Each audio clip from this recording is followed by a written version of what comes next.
Pan పెట్టుకుని first ఈ చిన్న స్పూన్ ఉంటుంది కదండి, సెర్లాక్లకు వస్తుంది కదా, సో దాంతో 1 స్పూన్ కందిపప్పు వేసుకుని దోరగా వేయించాలి. ఇలా వేగాలన్నమాట. ఇప్పుడు దీన్ని ఒక ప్లేట్లోకి ట్రాన్స్ఫర్ చేసుకోవాలి.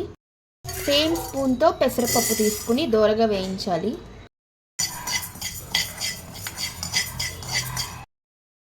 ఇప్పుడు సేమ్ స్పూన్తో శనగపప్పు కూడా. శనగపప్పు కొంచెం దోరగా వేయించాలండి, పెద్ద బద్ద కదా, టైం పడుతుంది.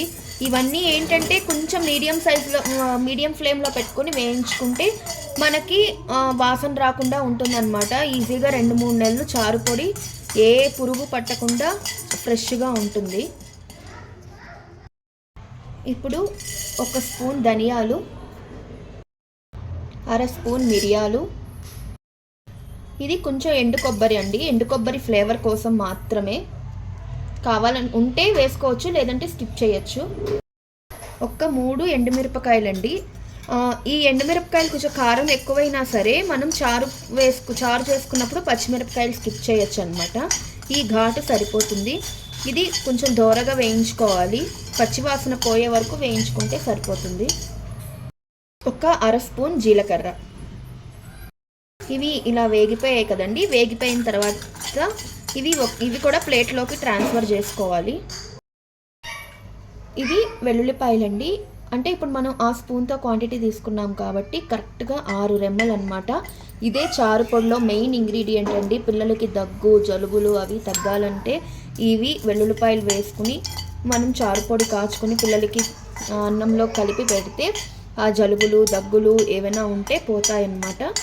సో ఇవి కొంచెం ఎర్రగా వేగాలి, దోరగా ఎర్రగా వేగాలి. పొడిగానే వేయించాలండి, వేగుతాయి, కొంచెం టైం పడుతుంది. సో చూసారండి, ఈ మాత్రం వేగాలన్నమాట. వేగితే మనకి పచ్చివాసన లేకుండా ఉంటాయి. ఇప్పుడు ఇవన్నీ చల్లారాక మిక్సీలో గ్రైండ్ చేసుకుందాము.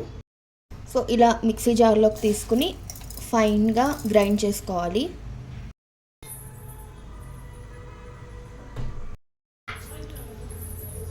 చూసారా, చారు పొడి ఫ్రెష్గా ఇలా ఫైన్గా అయిపోవాలన్నమాట అండి పౌడరు. నేను నెక్స్ట్ వీడియోలో ఈ చారు పొడితో చారు ఎలా పెట్టాలో అన్నది కూడా చూపిస్తాను.